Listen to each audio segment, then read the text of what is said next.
भाऊंच्या बरोबर असं कार्यक्रमाला बसण्याचा योग गेल्या 26 वर्षामध्ये अनेकदा आला, पण अधिकृत भाऊंच्या सोबत काम करायला आजच्या दिवसापासून मी सुरुवात करतोय आणि ह्या अधिकृत रयत क्रांती संघटनेमध्ये प्रवेश करण्याच्या या कार्यक्रमाला उपस्थित या रयत क्रांती संघटनेचे संस्थापक आणि भाऊंची माझी ओळख झाल्यापासूनच सागर भाऊ आम्ही नेहमीच भावाभावासारखंच पहिल्यापासून राहिलो। आजच्या या कार्यक्रमाचे प्रमुख आदरणीय सदाभाऊ, त्याचबरोबर इथं उपस्थित असणारे रयत क्रांती संघटनेचे प्रदेश अध्यक्ष जे भाऊंच्या विचाराची धुरा आज घेऊन महाराष्ट्रभर फिरतायत आणि त्या संघटनेमध्ये भाऊंनी जी संघटना उभी केली त्यामध्ये आणखी वाढ कशी होईल त्या दृष्टीने काम करणारे प्रदेशाध्यक्ष सागरभाऊ खोत, व्यासपीठावर उपस्थित असणारे सर्वच आमचे हितचिंतक बंधुतुल्य मित्र आमचे प्रकाश कोळी सर, लाला पाटील, त्याचबरोबर जिल्ह्याचे दोन्ही अध्यक्ष रयत क्रांती संघटनेचे सुदर्शन पाटील आणि विनायक जाधव, माझ्यासोबत आलेले सावळवाडीचे गजानन मसुटगे त्यांचे सहकारी, त्याचबरोबर तुंगहून आलेले आमचे किशोर कोळी, पवन सुतार आणि त्यांचे सहकारी, दुधगावहून आलेले अविनाश भोसले आणि काही आष्ट्याहून आलेले मंडळी आहेत, अविनाश भोसले त्यांच्याबरोबर आलेले काही सहकारी। मी माझ्या आयुष्यात पहिल्यांदाच चळवळीत काम केलं। भाऊ, संभाजी अप्पांचं आंदोलन सांगलीच्या साखर कारखान्यावर असायचं, दराच्या संदर्भात, झोनबंदी उठवण्याच्या संदर्भात। मी तालमीतली पोरं घेऊन, मी साखर कारखान्याच्या तालमीत राहिलो होतो आणि त्यावेळी तालमीतली पोरं घेऊन अप्पांच्या आंदोलनात सहभागी व्हायचे। मग तिथं सर्जेराव दादा आमच्या कारखान्यात सर्व्हिसला होती, तिथं कायदा शैलाभाबींचा चालायचा आणि शैलाभाबी काय करायचं, अप्पाचं आंदोलन असलं की व्हिडिओ शूटिंगला कॅमेरामन ठेवायचे। मी माझ्या आयुष्यात पहिल्या आंदोलनात काम केलं, ते कॅमेरा फोडून टाकला मी। मग मी कारखान्यावर माहीत झालो, एक बाबा मारुती मान्याचा पुतण्या कोणतरी आगाव आहे ते एक तालमीत। मी कारखान्याच्या तालमीत राहिलो, पण अप्पाच्या आंदोलनात भाऊ मी काम केलं पहिल्यांदा। त्याच्यानंतर वेगवेगळी आंदोलनं झाली, त्यामध्ये मी सहभागी असायचो, पण आमचं भाऊंचं काम सगळं, सागर भाऊ, आमचे हिंदकेसरी भाऊ पण सगळे माझे इथं पत्रकार बांधव उपस्थित आहेत, एका रोजगारी कुटुंबात जन्माला आलेले। त्यांनी स्वतःच्या कर्तृत्वानं कुस्ती या क्षेत्रात स्वतःच्या गावात राहून हिंदकेसरी झाले, ते कोणत्या तालमीत वगैरे काही गेले नाहीत। अगदी मोठे पैलवान असतोपर्यंत त्यांना दूध आणि खुराक पण त्यांना मिळाला नाही, पण फार मोठी अण्णासाहेब पाटोळे, हे त्यावेळीचे पैलवान अण्णा पाटोळे म्हणून प्रसिद्ध पैलवान होते, त्यांच्याबरोबर कुस्ती झाल्यापासून पुढं त्यांच्या आयुष्यात बदल झाला, त्यांना खुराक वगैरे मिळायला लागला। त्याच्यानंतर कुस्तीतून भरपूर त्यांना पैसे मिळाले आणि त्यांच्याच मी पोटावर मी पैलवान व्हावं म्हणून त्यांनी मला लहानपणापासून, आमच्या घरात सगळेच कुस्तीची परंपरा असल्यामुळं मला त्यांनी सांगलीच्या साखर कारखान्याच्या तालमीत ठेवलं आणि तिथून माझ्या आयुष्याची खरी सुरुवात झाली। सागर भाऊ, मी गावचा सरपंच झालो, पण मला मर्जीनं केलं नाही। आमच्या गावात 50 वर्षे निवडणुका कुठल्या नव्हत्या आणि मला त्यावेळी माझ्यावर अनेक 42 केसेस, पोलीस केसेस होत्या माझ्यावर। मी सांगलीतला टॉपचा गुन्हेगार होतो आणि तालमीत माझी टीम घेऊन सगळं मी तालमीतले पैलवान घेऊन दादागिरीच करायचो कॉलेजवर। मग पहिला तालमीत आम्ही राहिलो, तो माळवं केळं फुकट आणण्यापासून आमची सुरुवात होती। पडलं आहे की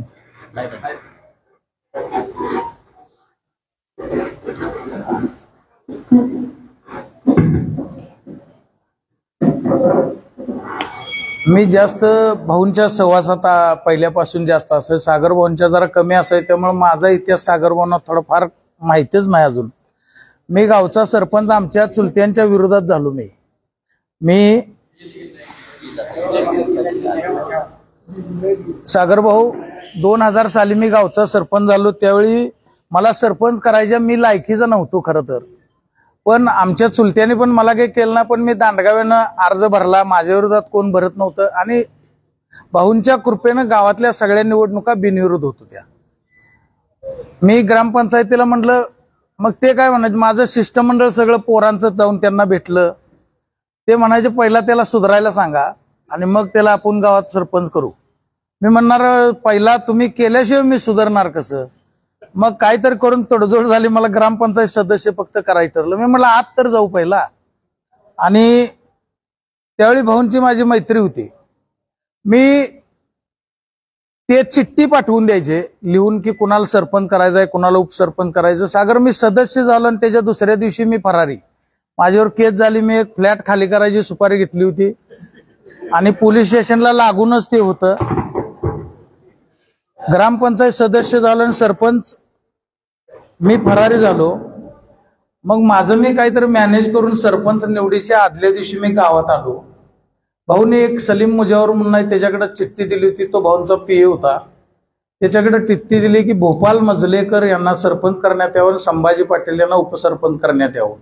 मी त्याला हात घेतला पंचायतीत, त्याला लावलंय रिव्हॉल्वर म्हणजे हत्यार आणि त्याला म्हटलं ते चिठ्ठी दाखव पहिला. चिठ्ठी दाखवली त्यांनी, तर राहिलं माझं नाव नाही म्हटलं. मी पेन घेतला, ती चिठ्ठी फाडून टाकली. परत लिहिलं भीमराव माने यांना सरपंच करावं आणि संभाजी पाटील यांना उपसरपंच करावं. त्याला म्हणलं निवड वस्तू इथनं हल्लास तर बघ म्हणलं. ते सलीम मुजावर जिवंत आहे अजून आणि गावातले माझे सगळे सहकारी. यात काय खोटं असलं तर कुणाला पण विचारा. मग माझ्या विरोधात एक लॉबी गावात काम करत होती. काय भाऊ हे जर एकदा डोसक्यावर बसला तर गावात आपलं काही खरं नाही. ती लॉबी अक्षरशः मी गाडून टाकली भाग. मग त्यांनी प्लॅन करून ते भोपाल मजलेकरला केलं होतं. मग ते पोरं म्हटली भाऊ त्याचं ऐका, नाही तर ते भोपाल मजलेकर बिनकामाचं मरेल, ते मारून टाकल त्याला. मग ते भोपाल मजलेकर भिवून पंचायतीतच याचा बंद झाला. मग ते माझ्यापेक्षा वयानं खूप ज्येष्ठ होते आणि मी असंच माझे गंमत म्हणून निळू फुल्याचे पिक्चर बघून आपलं सरपंच झाल्यावर कसं गाव विकता येतंय, वळूबाई लिखता येतोय, गावात काय बी करता येतंय, मास्तर मास्तरनी असं त्यावेळी ऐकून पिक्चर बघून माहित होतं. मग मी गंमत म्हणून सरपंच झालेलो आणि माझ्यावर सरपंच झालो. सरपंच निवडीची मिरवणूक सागरभाऊ चालू, पोलीस बंदोबस्ताला आल्यात. मी पिऊन टाईट फुल आणि मी आमचा डेप्युटी ग्रामपंचायत सदस्य पोलीस. मग एकाला मारायला लागलो आम्ही उतरून मध्येच, कारण ते आमच्या विरोधात वागत होता म्हणून. तेवढ्यात पोलीस सोडवायला आलं. पोलीस सोडवायला आम्ही पोलिसांनाच मारायला लागलो. पोलीस ड्रेसवर पुढे पळतात, मी त्यांच्या मागं पळतोय. आमच्या भाऊंनी सांगितलं की सरपंच निवडी दिवशी असं असं मी कार्यक्रम केला. आमच्या भाऊनी भाऊ गावाकडेच बंद केलं. ते म्हणले ते सरपंच आहे तोपर्यंत आपण गावाकडेच जायला नको.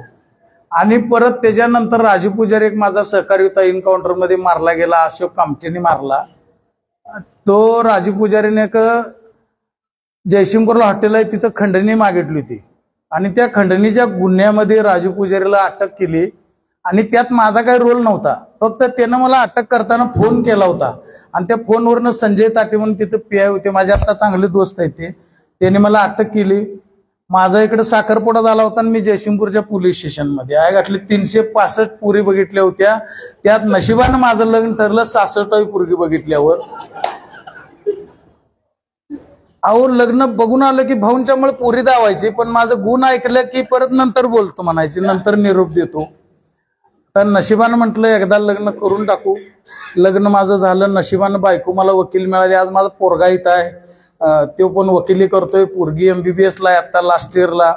मी 10वी नापास. परत काहीतरी डमी बसवून सागरभाऊ पास झालो. डमी बसवायची लय मोठी माझी यंत्रणा होती महाराष्ट्रात कुठल्या पण जिल्ह्यात. कारण कला विश्वचं कॉलेज होतं शांतिनिकेतन, मी राहायला तिथं होतो. ते सही शिक्का करायचे हो पोरं. कला विषय असल्यामुळे शिक्का बनवायची. त्यावेळी फोटो चिटकवायची भानगड होती. 4 कोपऱ्यात डिंक लावायचा, ते फोटो द्यायचा आणि ज्याला डमी बसवायचा त्याचा फोटो ते काढायचा. परत अर्धा शिक्का जेवढा फोटोवर असतोय ते काढायचा. कला विषय पोरासने हात्यार लावणार, हे शिक्का हुबेहूब जमला नाही तर तुला ठेवणार नाही म्हणून सांगणार. ती पोरं रातभर प्रयत्न करून बनवायची. अशी माझी डमी टीम होती. तसा मी हळूहळू असा युवकांचा आयडॉल सागर बनत गेलो. मग पोरांचे मग न्याय, कुणावर अन्याय झाला तरी पण तिथं जाऊन जायचं. असा करत मी गावचा सरपंच झालो. आणि त्या जयसिंगपूरच्या गुन्ह्यात मी फरारी असताना त्यावेळी आराराबा ग्रामविकास मंत्री होते. मी आराराबांच्याकडे गेलो आणि मला माझ्या अगोदर जी अटक झाली त्या सगळ्यांना मोका लावला आणि माझं त्या मोक्यात नाव होतं. आणि राजू पुजारी माझे सर्व सहकारी कळंबा जेलमध्ये होते आणि मला अटक करायचं. मग मला कुणीतरी वाचवावं म्हणून मी 9 दिवस पोलीस कोठडीत होतो सागर. मारलं होतं, टायरीत घालून पेट्रोल घालून मारलं होतं. एवढं 9 दिवस मी असा खाली बसलो नव्हतो. पण आमचे चुलते असे जेलच्या बाहेर ना, लॉकअपच्या गाडीत मला दिसलं अशा ठिकाणी भरलेले थांबलेले. माझा इकडे साखरपुडा झालता, तिकडं चुलते ते रडायचे की ज्याला मला कसले दिवस बघायला आले. आणि पण मी त्याच्या अगोदर आराराबांच्याकडे गेलो. आराराबाने मला त्या केसमध्ये मदत केली, माझं मोक्यातलं नाव काढलं आणि त्यामुळे मी बाहेर आलो. मला संजय ताटेने मला मोका लागल म्हणून त्यांच्या पोलीस गाड्यातनं आमच्या गावाच्या पलीकडे जी नदी आहे तिथं कवटेसरमध्ये आणून सोडलो. मी वडीतनं आलो आणि 2 ऑक्टोबरला ग्रामसभा होती. त्या ग्रामसभेमध्ये काही महिलांनी प्रश्न विचारला की बाबा या गावचा सरपंच दारोडा असल्यावर गावाचं कसं व्हायचं. मी त्यावेळी तिथं शपथ घेतली की बाबा आजपासून मी दारू बंद करणार, व्यसन बंद करणार. मी बंद करणार नाही तर गावातलं सगळं बंद करणार. सागरभाऊ 13 वर्षे आमच्या गावात गुटखा, दारू, मटका, जुगार हे सगळं 13 वर्षे बंद केलं. आणि 2001 पासून मी त्या अभियानमध्ये काम करायला सुरू केलं. मी आंदोलनात सागरभाऊ सांगली जिल्ह्यात यावेळी दोन्ही संघटना एक होत्या. शरद जोशींच्या नेतृत्वाखाली संघटना होत्या. मी राष्ट्रवादीचा युवकचा जिल्हाध्यक्ष होतो, पण शेतकरी संघटनेच्या आंदोलनात होतो. त्यावेळी आम्ही सांगली जिल्ह्यात कोणी धाडस करत नव्हतो, भाऊंना माहित आहे.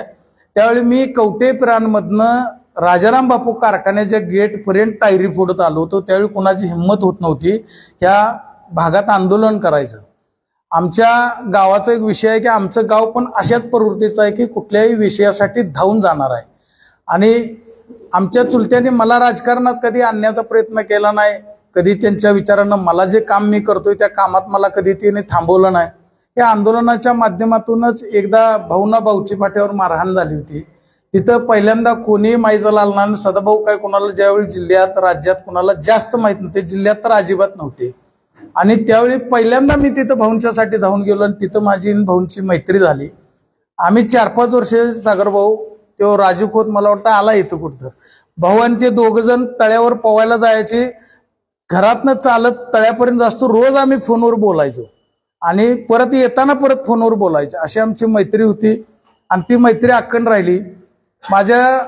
आम्ही पूर्वी सांगली मतदारसंघात होतो त्यावेळी दादागाराशी आमच्या चुलत्यांचे ते अतिशय चांगले संबंध होते.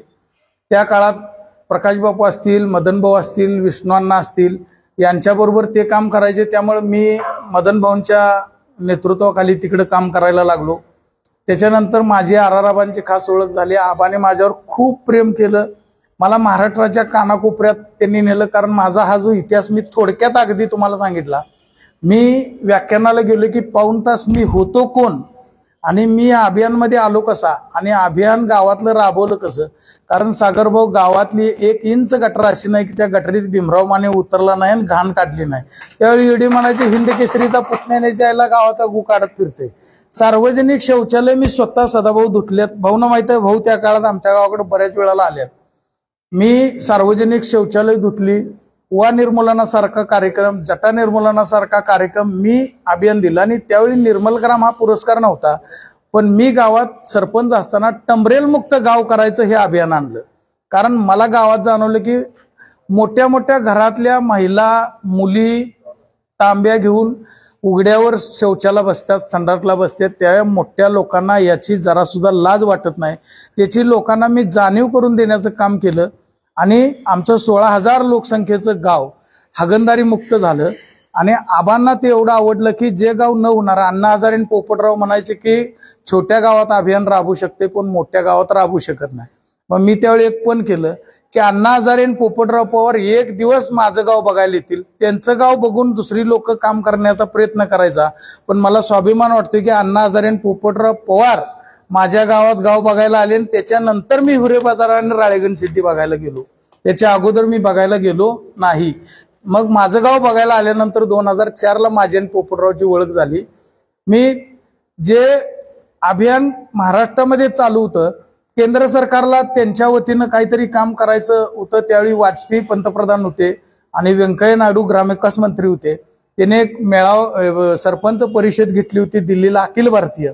त्यामध्ये सांगली जिल्ह्यातनं मला जाण्याचा मान आबांच्यामुळे मिळाला. मी तिथे गेलो, सरपंचांचे विचार त्यामध्ये मांडले आणि त्यावेळी केंद्र सरकारनं या अभियानाचं निरीक्षण परीक्षण केलं आणि हागणदारी मुक्त गाव करण्यासाठी 15 मार्क होते सागरभाऊ. आणि त्यामुळं हागणदारी मुक्त गावं कागदावर करायची पण प्रत्यक्षात नसायची. पण मी त्यावेळी महाराष्ट्रातलं 16,000 लोकसंख्येचं देशातलं पहिलं हागणदारी मुक्त गाव 100% कागदावरचं नाही प्रत्यक्षात मी ते केलं. आमच्या गावाला पहिला महाराष्ट्रातला देशातला पहिला पुरस्कार मिळाला. सागर भाऊ फिल्म इंडस्ट्री म्हणजे फिल्मचं शूटिंग जे करतात त्याचं जे दिग्दर्शन करतात, लेखक निर्मिती करतात, 3 महिने अशी एक कंपनी आमच्या गावात आली होती. 3 महिने ते शूटिंग करत होते आणि कवठेपरांवर 20 मिनिटं डॉक्युमेंटरी फिल्म राष्ट्रपती APJ अब्दुल कलाम यांनी बघितली. राष्ट्रपती भवनमध्ये तो निर्मलग्राम पुरस्काराचा कार्यक्रम होता. त्या कार्यक्रमाला 20 मिनिटं आमच्या गावावर डॉक्युमेंटरी फिल्म बनवली आणि त्या 20 मिनिटातली 8 मिनिटं डॉक्युमेंटरी फिल्म माझ्या पाठीमागील भूतकाळावर होती. म्हणजे मी कसा होतो, कोण होतो, म्हणजे त्यावेळी शासनाचा मी आयडॉल म्हणून फिरायचो महाराष्ट्रभर.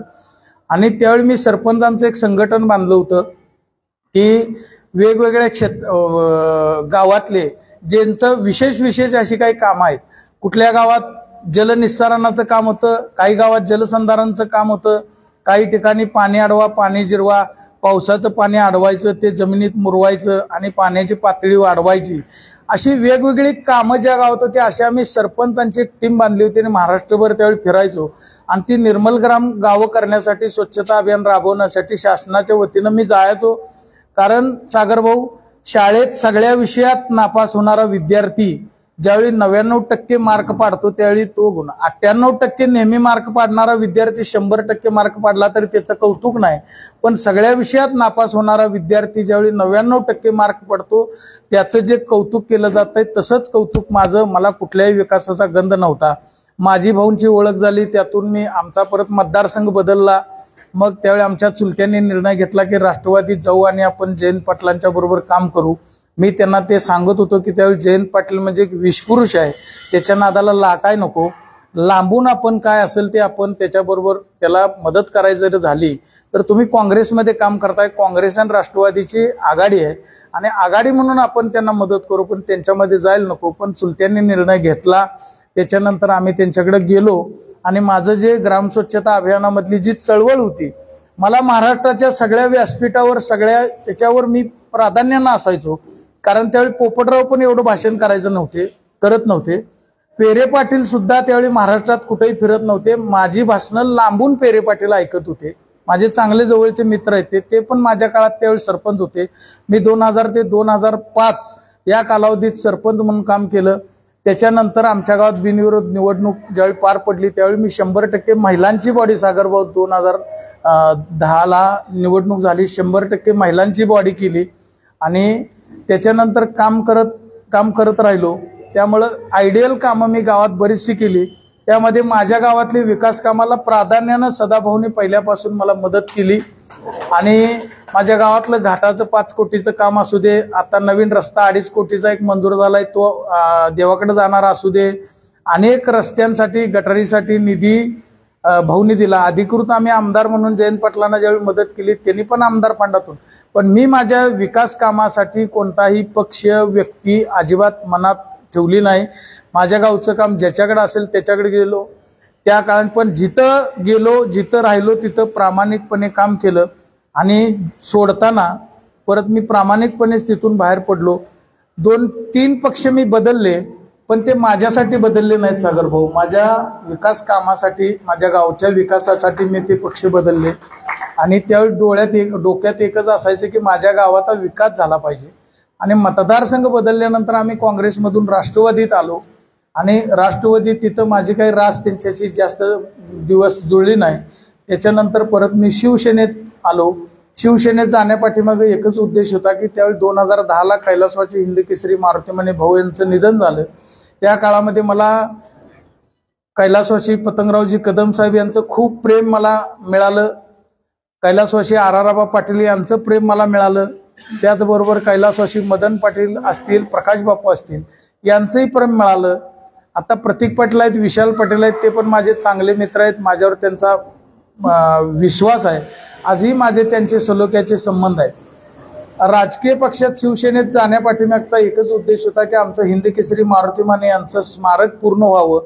मग शिवसेनेत मी शिवसेना सोडली नाही. ज्यावेळी शिवसेना 2 झाल्या त्यावेळी आम्ही उभाटात न जाता आनंदराव पवार बापू यांनी निर्णय घेतले की आपण शिवसेनेत एकनाथ शिंदे साहेबांच्या बरोबर राहू। मी अगदी कालपर्यंत एकनाथ शिंदेच्या शिवसेनेतच राहिलो। ज्यावेळी विधानसभेला निशिकांत दादा राहिले, लोकसभेला धैर्यशील दादा राहिले, त्यांना दोन्ही इलेक्शनमध्ये सागरभाऊ आपण प्रामाणिकपणे मदत केली आणि प्रत्येक राजकीय पक्ष बदलताना किंवा प्रत्येक निवडणुकीत कुणाचा प्रचार करायचा हे सदाभाऊंच्या बरोबर चर्चा केल्याशिवाय मी कुठलाच निर्णय कधी घेतला नाही। परवा गेले 4 महिने झालं भाऊंची माझी या विषयावर चर्चा होत्या। भाऊ म्हटलं माझी ताकद, मला हे चळवळीत काम करायचीच आहे, मला काम लागते की काम करायची मला खूप मोठी आवड आहे आणि भाऊंचं आणि माझं ठरलं की आपण आता चळवळीतच यांना काम करू। आणि मला पण काय करायचं, मी मुद्दाम माझ्या मुलाला घेऊन आलो इथं की मी जे काम केलं कुणाच्या तरी अंडर राहून कुणासाठी तर काम केलं, तर ते व्यक्तीसाठी केलं। पण आता हे जे भाऊंच्या बरोबर काम करायचं आहे हे कुणा व्यक्तीसाठी नाही, तर कोट्यावधी शेतकरी आहेत, दीन दलित उपेक्षित जी लोक आहेत। सागरभाऊंनी 2 विषय आपल्याला आंदोलनाचे सांगितले की एक शिवाजी महाराजांच्या स्मारकाचा विषय सांगितला। खरं तर काही व्यक्ती प्रवृत्ती सागरभाऊ शिवाजी महाराज त्यांना आमच्या बहुजन समाजाच्या डोक्यावरच द्यायचा आहे, डोक्यात शिवाजी महाराज घुसवायचेच नाहीत त्यांना, कारण शिवाजी महाराज जर कळले तर बहुजन समाज जागा होईल। म्हणून शिवाजी महाराजांना आम्ही देव मानतो आणि सगळे पुतळे ह्या देवाचे उघड्यावरती आहेत। जसं माझं मत आहे की डिग्रजला अकलूजला एक शिवसृष्टी खूप मोठी आहे, तशीच कसबी डिग्रजला शिवसृष्टी छोट्या प्रमाणात ते करायला लागल्यात। पण उद्देश हे चांगला आहे की शिवाजी महाराजांचा जो इतिहास आहे, जिजाऊंचा इतिहास आहे, संभाजी महाराजांचा इतिहास आहे, तो खरा इतिहास बहुजन समाजाला माहिती व्हावा या उद्देशाने डिग्रजला व्हायले। सागरभाऊ तुम्ही हातात घेतलेला हा जो विषय आहे शिवाजी महाराजांच्या स्मारकाचा, त्याला करोडो युवक आणि बहुजन समाज सगळा तुमच्या पाठीशी उभा राहणार। कुणी तर हा विषय हातात घेणं महत्वाचं होतं। तुम्ही जेवढ्या लवकर या विषयाला हात घालाल। मी मुलाला घेऊन आलो का म्हटलं तर मी जे चुका केल्यात कुणासाठी व्यक्तीसाठी राबत राहिलो, तर जनतेसाठी कष्टकरी दीन दलित दुबळ्या लोकांच्यासाठी राबणं। सागरभाऊ मगाशीच म्हणले की मी त्याला महाराष्ट्राच्या दौऱ्यावर जात असताना त्याला बरोबर घेऊन जातो, तो लॉ करतोय, तर 3 वर्ष पूर्ण झाली, 4थ्या वर्षाला आहे। त्याला मी सांगितलं की महाराष्ट्राचा भूगोल आणि इतिहास आपण गाव सोडून जिल्हा सोडून ज्यावेळी जातोय, जिथं जाईल तिथला इतिहास आणि भूगोल हे दोन्ही माहित होते, तिथले प्रश्न काय आहेत, तिथलं प्राधान्य कशाला द्यायला पाहिजे। तर सागरभाऊंच्या तालमीत तो तयार झाला, तर माझं जे आयुष्य वाया गेलं असं मी म्हणणार नाही, पण प्रत्येक वेळी काहीतरी करत असताना त्यातून नवीन आपल्याला शिकायला मिळतं आणि ते शिकत शिकत इथपर्यंत आलो। पण आता सदाभाऊ 100% शेवट गुलाल लागल तो तुमच्या सोबत काम करतच लागेल, कुणाकडे काही जाणार नाही। भाऊ जे सांगतील भाऊंच्या विचारानंच मी आयुष्यभर काम करत राहीन। आमच्या गाववाल्यांना किंवा माझ्या परिसरात काम करणाऱ्या आमच्या त्या 8 गावातल्या सहकाऱ्यांना वाटते की मला काहीतरी मोठं मिळावं, त्यांचे भावना त्यांचं प्रेम असल्यामुळे त्यांना वाटतंय। पण ही संघटना किती मोठा विषय आहे हे त्यांना अभ्यास नसल्यामुळे आता ज्यावेळी दौऱ्यावर वगैरे जाईल त्यातले थोडे थोडे लोक आपल्या बरोबर सागरभाऊ फिरल्यानंतर त्यांना याचा आवाका आणि सदाभाऊंचा विषय कळेल। सदाभाऊ माझ्यामुळं आमदार झाले, माझ्यामुळं मंत्री झाले म्हणणारे राजू शेट्टी, त्यांना आत्ता कळलं की सदाभाऊ तुमच्यामुळं नाही, त्यांच्या बुद्धीमुळं त्यांच्या कर्तृत्वामुळंच ते मंत्री, त्यांच्या डोक्यानं त्यांच्या बुद्धीनं ते आमदार पण झाले होते। त्यावेळी फक्त तुमचं एक नाव होतं आणि ते नाव मी महाराष्ट्रभर भाऊंच्यावर 4-5 दौरे केले, तर ती संघटना कशी उभा राहिली त्यावेळची स्वाभिमानी शेतकरी संघटना। भाऊ गावागावात गेले, गावागावात लोकांच्या पुढे उभं राहिले, ती संघटना गावागावात शाखा बांधल्या, गावातली लोक गोळा केली, कुठेतरी जिल्ह्याचा किंवा विभागाचा कुठेतरी मेळावा असल्यानंतर त्यांना बोलवत होते आणि असं त्यांना खरं तर मला पण खूप वाईट वाटलं की या दोघांना एकत्र आणण्यासाठी मी प्रामाणिकपणे प्रयत्न केले। त्याच्या पाठीमागचा एक उद्देश होता की हे दोघं एक झाले तर पुन्हा एकदा शेतकऱ्यांना न्याय मिळेल आणि संघटना मजबूत होत गेली तर। पण त्यांनी तो प्रस्ताव बऱ्याच वेळाला धुडकावला, नुकसान त्यांचं झालं, सदाभाऊंचं काही नुकसान झालं नाही। पण आज त्यांना पण कळालं की भाऊ त्यांच्यामुळे नाही तर स्वतःमुळेच भाऊ त्यांच्या कर्तृत्वानं भाऊ इथपर्यंत आलेले आहेत। राहिला विषय सागरभाऊ मला काही नको म्हटले तर मी खात्री देतो की सागरभाऊ हे काही वर्षामध्ये ते आमदार झालेले दिसतील, कुणाच्या पुण्याईनं नव्हे, भाऊंचा विचार घेऊन जनतेतून ते आमदार होतील एवढंच मी त्यांच्याबद्दल सांगतो. कोळी सर, त्यांना भाऊने काही देण्याची अजिबात आवश्यकता नाही. जनता त्यांना काही द्यायची देणार आहे आणि ते जनतेतला आमदार सागर खोत असेल, मी अशी तुम्हाला ग्वाही देतो आणि मला ती पूर्ण खात्री आहे. परवाच माझं भाऊंचं बोलणं झालं त्यावेळी मी म्हटलं की पूर्वी बघितलेला मी तो सागर आणि परवा मी त्याच्याबरोबर 1 तास बसलो, कारण आम्ही दोघं असं विचारानं कधी बसलोच नव्हतो.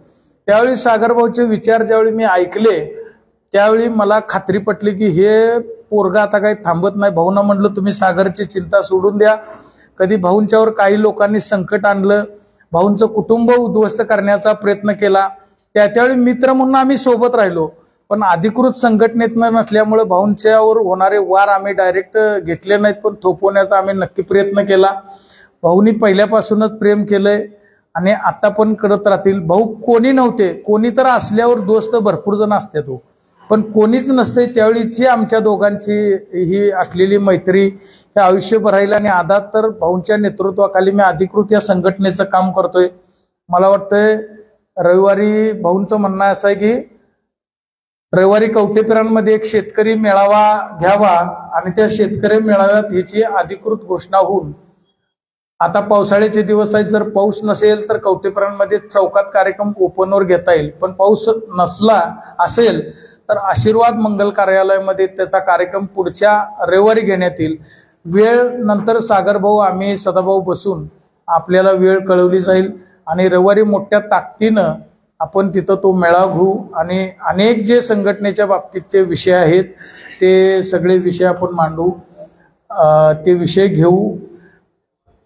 मी एवढंच सदाभाऊंना आणि सागरभाऊंना ग्वाही देतो की आता तुमच्याबरोबर आलोय ते शेवटपर्यंत इकडं तिकडं कुठेही जाणार नाही. आणि मी सदाभाऊंच्या बरोबर आपल्या गावकऱ्यांना सगळ्यांना सांगतो की मला भाऊंच्याकडून काही मिळणार म्हणून मी आलेलो नाही.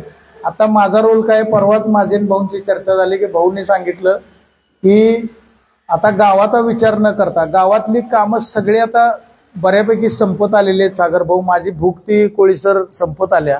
आपण जिल्हा परिषद सदस्य मी असताना नाभिक समाजाला खुर्च्या वाटप आपण केलं प्रत्येक जिल्हा परिषद सदस्यांच्या माध्यमातून.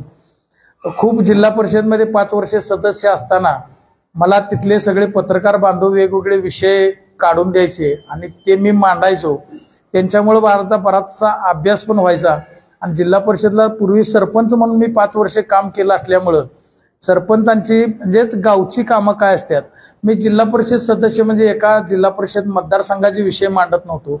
तर जिल्हा परिषदेनं जिल्ह्यामध्ये काम करण्याची काय गरज आहे, कारण सगळ्यात मनुष्यबळ असणारी यंत्रणा म्हणजे कोणती तर ती जिल्हा परिषद आहे. जिल्हा परिषदेकडे सगळ्यात जास्त मनुष्यबळ आहे, पण त्याचा वापर केला गेला पाहिजे. सगळ्यात पहिला मी ग्रामपंचायत आपल्या दारी हा उपक्रम मी अभियानमध्ये राबवला. घरोघरी ग्रामपंचायत गेली, त्यांचे प्रश्न समस्या जाणून घेतल्या.